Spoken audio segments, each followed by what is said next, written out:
is another vlog. So ngayon po pala nandito po pala tayo sa bahay ni Sia. Ito po pala yung aking mga kaibigan. Hello po, guys! Ito si Ato Nang yung nagbabasa at si Ren, at si Paulo, at si Sia, at si Pagito. So ngayon po pala mag-subscribe na po kayo at like at share. So ngayon po pala mag-kwento sila ng Bible. Makinig po kayo sa tungkol po sa pinako si Papa Jesus. Pinatay si Jesus. Ang title ay Pinatay ni Si. Tignan mo ang masamang nangyayari. Si Jesus ay pinapatay. Inilagay siya sa isang haligi. Pinapakuan ang mga paa at kamay niya. Paano magagawa ito ng sino man? Kasi may mga napupuot kay Jesus. Isa sa kanila ay ang masamang anghel na si Satanas na Diablo. Siya ang may kagagawan kung kaya ginawa ng mga kaaway ni Jesus ang napakasamang bagay na ito. Very good. Bago pa ipako si Jesus sa haligi dito, masama na ang ginawa sa kanya ng kanyang mga kaaway. Very good. Natatandaan mo ba kung papaano siya pinuntahan at dinakip ng mga pinuno ng relihiyon sa hardin ng Getsemani? Tignan natin kung ano pa ang sumunod na nangyari. Nang hulihin si Jesus, nagtakbuhan ang kanyang mga apostol. Sino yung nagtakbuhan? Ang mga apostol! Very good. Kasi natatakot sila. Bakit tumakbo yung mga apostol? Natatakot sila! Pero sina Pedro at Juan ay hindi lumayo. Sino yung hindi lumayo? Pedro! Itaas nyo lang kamay nyo pagsasagot kayo para marinig dun sa vlog, Apo, mama. Sumunod sila para makita kung ano ang mangyayari kay Jesus. Si Jesus ay dinala ng mga saserdote sa matandang si Anas. Sino yung dinala ng mga saserdote sa matandang? Anas. Very good, Kapaulo. Na siyang dating mataas na saserdote. Pagkatapos ay isinama nila si Jesus sa bahay ni Caiphas. Sino yung saan niya isinama nila Jesus? Sa bahay ni Caiphas. Very good. Na siya ngayong mataas na saserdote. Maraming pinuno ng relihiyon ang nagkakatipon sa bahay niya. Dito ay nagdaos sila ng isang paglilihim.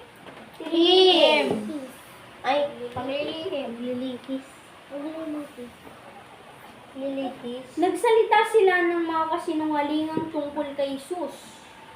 Anong sinalita nila? Masamang kasinungalingan. Very good. Tungkol kay Jesus. Lahat ng mga pinuno ng relihiyon ay nagsabi, dapat patayin si Jesus. Pagkatapos, ay dinuraan nila ang kanyang mukha. Anong ginawa kay Jesus? Dinuraan ang kanyang mukha. At pinagbubog siya. Samantalang, nagaganap ito, si Pedro ay nasa labas ng bakuran. Very good. Isang aliping babae ang nakakakita sa kanya at nagsabi, ang tanong ito ay kasamahan din ni Jesus.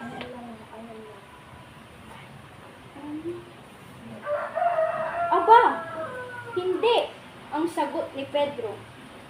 3 beses na sinabi ng mga tao kay Pedro na siya ay kasamahan ni Pedro. Jesus. Very good. Anak ko, Pedro. At sa bawat pagkakataon ay sinasabi ni Pedro, Sarado ni Yaya. Pedro, na hindi ito totoo. Sa ikatlo, nilingon siya ni Jesus. Sino yung nilingon mo niya? Jesus. At tinignan siya. Lungkot na lungkot si Pedro dahil sa kanyang pagsisinungaling. Kaya umalis siya at umiyak. Anong ginawa ni Pedro? Umalis siya at umiyak siya. Very good.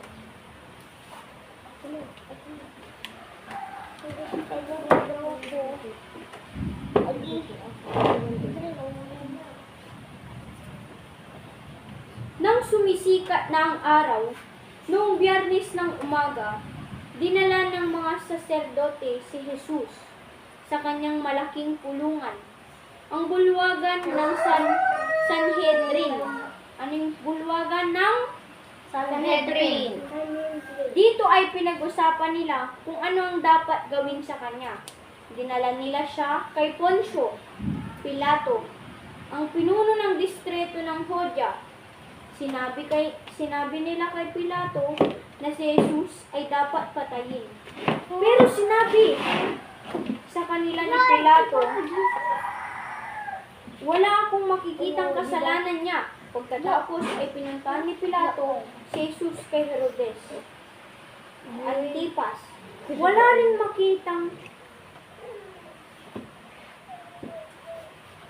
ring makitang kasalanan si Herodes kay Jesus.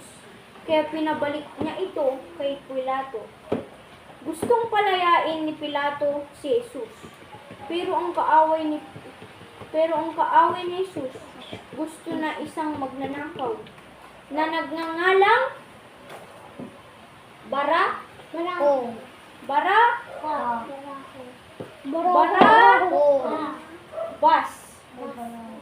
Barabas ni Pilato si Jesus. At sinabi, narito ang inyong hari. Pero ang mga pinunong saserdote ay humiyaw. Iligpit siya, patayin siya. Kaya dinala nila si Jesus para patayin.